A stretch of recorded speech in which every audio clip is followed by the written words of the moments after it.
Supreme court అది ఒక రాజకీయమైన తీర్పు ఇవ్వడం జరిగింది మన ఆగస్ట్ 1న. ఆ ఆగస్ట్ 1న తీర్పు ఏ రకంగా ఉందంటే 341 ఆర్టికల్ని బైపాస్ చేసి తీర్పు ఇచ్చినట్టుగా కనపడతా ఉంది. అంటే రాష్ట్రాలు చేసుకోవచ్చు అనేటప్పటికల్లా చాలా వేగంగా రాష్ట్రాలు స్పందించినాయి. ఆ తీర్పులో ఏముందంటే సుప్రీంకోర్టు ఇచ్చిన తీర్పులో ఇంపెరికల్ డేటా అనుసరించి సేకరించి అధ్యయనం చేసి ఎక్కడ అన్యాయం జరుగుతూ ఉంది, ఎక్కడ అసమర్థతలు అన్నవి ఉన్నాయి, ఎక్కడ హేతుబద్ధంగా లేదు అన్నది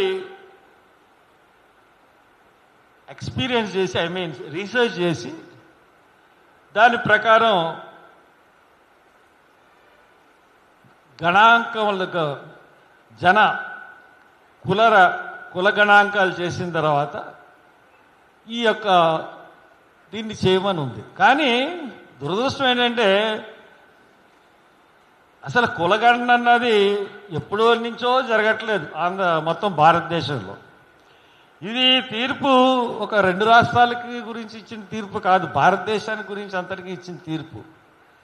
ఈ తీర్పు ఈ రకంగా ఇచ్చినప్పుడు రాష్ట్రాలు తొందరపడకుండా ఒక హేతుబద్ధంగా ఇంపారిటికల్గా కులగణన చేయమన్నప్పుడు అసలు మాదిగలు వాళ్ళ దాని ప్రకారం వాళ్ళ వాదన ప్రకారం మనం తక్కువగా సెలెక్ట్ కాబడుతున్నాం, కొన్ని కులాలు అసలు సెలెక్ట్ కాబడట్లేదు, వాళ్ళు ఎందుకు వల్ల సెలెక్ట్ కాబడట్లేదు అన్నది చెప్పాలి. ఫలానా కారణం ద్వారా వాళ్ళ యొక్క అక్కడున్న నివసించే పరిస్థితులు కానీ అక్కడున్న పరిస్థితుల ద్వారా వాళ్ళు వెనకబాటుతనం వెళ్ళిపోయారా, లేకపోతే మాలలు యొక్క పరిస్థితులు ఏమన్నా బాగున్నాయా, వాళ్ళు జీవన పరిస్థితులు ఏమన్నా బాగున్నాయా అందుకుని సెలెక్ట్ అవుతున్నారా, లేకపోతే ఎందువల్ల ఈ రకంగా ఒక రిజర్వేషన్ విధానంలో ఒక కొన్ని వందల కమ్యూనిటీలు ఉన్నటువంటి ఈ దాంట్లో ఏ రకంగా మనం వర్గీకరణ చేయగలం. కాబట్టి ఇప్పుడు ఈ వర్గీకరణ వల్ల కూడా కింద స్థాయిలో ఉన్న కమ్యూనిటీస్ ఏవైతే ఉన్నాయో ఈ రోజుకి 1% కాదు 0.5% కాదు, ఒక మనిషి కూడా రిజర్వేషన్ పొందని కమ్యూనిటీలు ఉంటుంటే ఇప్పుడు వాళ్ళందరికీ కూడా ఈ 15%లో వాళ్ళందరూ కంపీట్ చేసి వెళ్ళడానికి ఆస్కారం ఉంటుంది. అంతేగాని నాకింత నీకింత అని పంచుకోవడానికి ఇది ఏమన్నా ఆస్తియా? ఇది రాజ్యాంగం ఇచ్చిన హక్కు. ఈ హక్కుని కాపాడుకోవాల్సిన బాధ్యత మనది.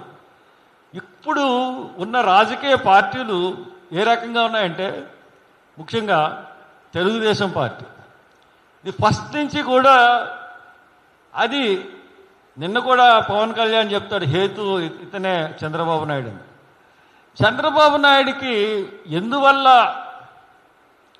ఈ ఎస్సీల పట్ల ద్వేషం పెరిగింది అన్నది మనం ఆలోచించినప్పుడు తెలుగుదేశం హయాంలో 1985లో కారంచేడు సంఘటన జరిగినప్పుడు మాదిగలు కలిసి పోరాటం చేశారు. పోరాటం చేసిన తర్వాత దగ్గుపాటి సంచిరామయ్యను కూడా తర్వాత చంపేశారు. ఎన్టీ రామారావు వియ్యంకుడు చూసిన తర్వాత వీళ్ళని కలిసి ఉండనిస్తే చాలా ప్రమాదం, వీళ్ళని విడగొట్టాలని ఒక ప్లాన్ చేసి ఒక జస్టిస్ రామచంద్రరాజు అన్న కమిషన్ వేసి ఒక దొంగ లెక్కలు చూపించి రాష్ట్రం అంతా ఉభయ రాష్ట్రాలు అంటే ఉభయ ఆంధ్ర రాష్ట్రంలో ఈ రామచంద్రరాజు కమిటీ ద్వారా దొంగ లెక్కలు చూపించి వర్గీకరణ చేయడం జరిగింది. చాలా కాలం వర్గీకరణ జరిగిన తర్వాత ఆ వర్గీకరణ హేతుబద్ధం కాదు, కరెక్ట్ కాదు. ఇది 341 ఆర్టికల్కి విరుద్ధం ఇది. కాబట్టి అని సుప్రీంకోర్టు ధర్మాసనం కొట్టేసింది. ఇప్పుడు మళ్ళా ఈ తీర్పులో కూడా ఒక సుప్రీంకోర్టు ధర్మాసనం కొట్టేసిన తీర్పుని ఇంకొక సుప్రీంకోర్టు ధర్మాసనం ఎలాగ సపోర్ట్ చేస్తుంది? దాంట్లో అక్కడ బేలా త్రివేది అన్న జడ్జి ఆవిడ క్లియర్గా చెప్పింది 341ని టచ్ చేయకుండా దీని జోలికి మనం వెళ్ళడం కరెక్ట్ కాదు. 341 టచ్ చేయాలంటే పార్లమెంట్లో 3/4 మెజార్టీతో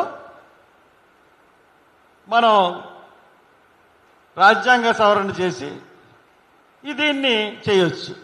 దానికి అన్ని పార్టీలు ఒప్పుకునే పరిస్థితి పార్లమెంట్లో లేదు. కాబట్టి దొంగదారిలో ఈ యొక్క వ్యతిరేకాన్ని, ఈ వర్గీకరణ అన్నదాన్ని చేయించారు మోడీ, చంద్రబాబు నాయుడు కుట్ర పని. ఇది ఎలక్షన్కి ముందే జరిగిన కుట్ర ఇది. ఆ కుట్ర ద్వారా బీజేపీ మాదిగలను ఓట్ బ్యాంక్ చేసుకోవాలన్న ఉద్దేశం, తెలుగుదేశం ఆంధ్రాలో మాదిగల్ని ఓట్ బ్యాంక్ చేసుకోవాలని ఉద్దేశం. అంతేగాని ఈ కులాల మీద ప్రేమ ఉండి కాదు.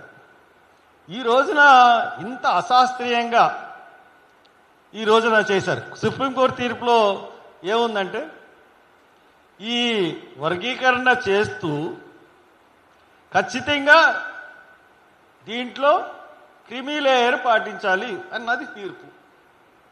అసలు క్రిమీ లేయర్ అన్నది శాసనసభలో పెట్టిన వర్గీకరణ బిల్లులో క్రిమీ లేయర్ అన్న మాటే అసలు ఎత్తలేదు. అంటే ఎందుకు ఎత్తలేదు? దీన్ని మళ్ళీ కోర్టులు కొట్టేయాలి. మళ్ళీ కోర్టులు కొట్టేసిన తర్వాత వీళ్ళిద్దరూ తగాదా ఆడుకోవాలి.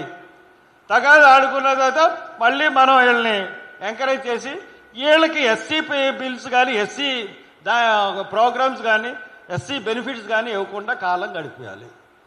వీళ్ళు అంతసేపు వీళ్ళ కొట్టుకు చావాలి.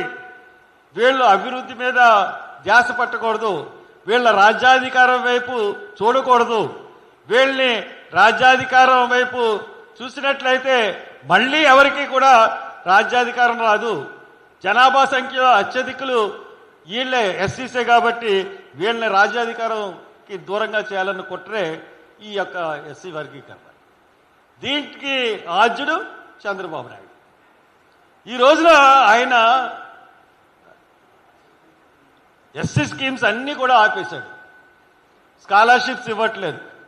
ఇక్కడ తెలంగాణలో పరిస్థితి ఎలా ఉందో తెలియదు కానీ ఇక్కడ 6 పథకాలు అమలు చేస్తున్నాడు. ఒక్క పథకం కూడా అమలు చేయలే. సూపర్ 6 అని ఒక్క పథకం కూడా అమలు చేయని పరిస్థితి అక్కడ కనపడుతూ ఉంది. SC scholarships ఇవ్వట్లే.